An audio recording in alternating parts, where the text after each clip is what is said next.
In this video, I'm going to teach you how to connect your religion or your faith to help you perform better in your sport.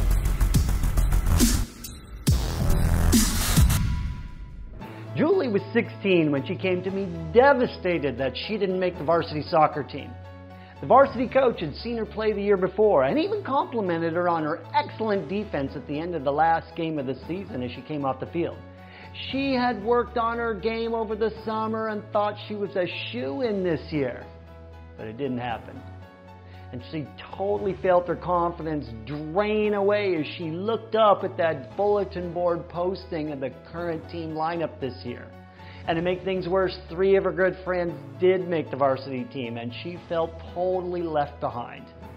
Now, working with her in my office, as I do with all my athletes, I asked her if she has any spiritual or religious beliefs. And she says, "Oh yes, I'm a Christian." And I ask her, on a scale of 1 to 10, how strong her beliefs are about her religion, and she says 9.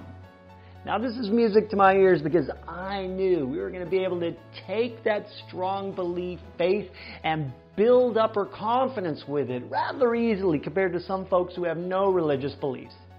Now, having learned a few things from some Christian sports coaches I'm friends with, I continue the questioning with, so what do you think is God's main purpose for you being here on this planet?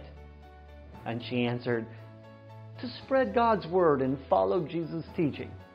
Now, I typically get a little lightheartedly sarcastic at this point in sessions in order to tear apart all the destructive beliefs that are causing the problem. And so I said, you mean you're not here on the planet to be the greatest female soccer player that ever lived? As I flashed her a big grin, so she knew I was totally kidding. And by the way, are you noticing how this conversation, what religion or sport we're coaching? All right, continuing on. After a few more jokes about this, we got to the point I want to make when I asked her, so how can you not making the varsity team here be a great thing that contributes to God's purpose for you? Why is that a good thing? In other words, how does this work for God's plan for you? Or how could it? She was kind of stunned as those ideas, they hadn't been connected in her mind until now. And she said, I don't know. Then I asked, well, what do you think you can learn and gain from this experience? Imagine it's a year from now and you're looking back on today. How can you be wiser, tougher, more resilient and confident than you are today because of it? Now, this is where the conversation gets fun for me because her wheels started turning in her head. Well, I can vow to myself to work harder on my game than I ever have and finish the season getting the best defense award on the team I did make, the JV team. That would build my confidence. Yes. And what else? I said. Well, I could just think of soccer as something that's fun and focus more on my school, my Christian leadership activities. Excellent, I said. And how could either of those possible scenarios help you to live God's purpose? Well, if I come back strong in soccer, maybe I could learn what it takes to overcome difficult stuff in our lives through God's power and teach it to others now and in my future. Yeah.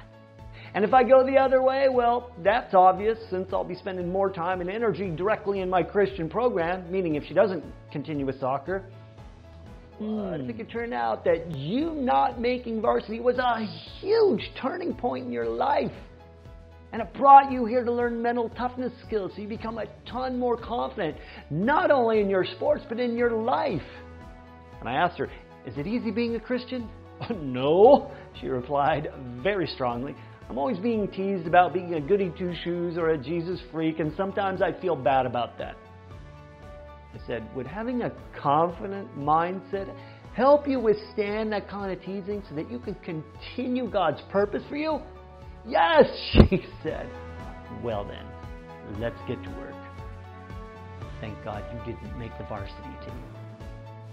And she totally shifted, started herself on a powerful journey right there in my office. You can see her change in her body posture and the way she talked. I've had tons more similar stories of religion and sports and how they can complement each other like this. My good friend and Christian basketball coach Wayne Mendozona said they definitely go together. Athletes can tap into that biblical strength and energy that God has provided for you as a Christian, he said. And I got a program coming out by him for Christians. right? Make sure and go to mentaltoughnesstrainer.com and get on the notification list, any of my email lists. The key here, though, is to relate what is happening to you in your sport to a higher purpose. That's what faith and religion's all about. Right? And that's how coaches could tap into that power for better performance. Let's do this. I'm Craig Sigl. Go to mentaltoughnesstrainer.com and get on my email list so you learn all about this and everything about better performance. I got some freebies over there too.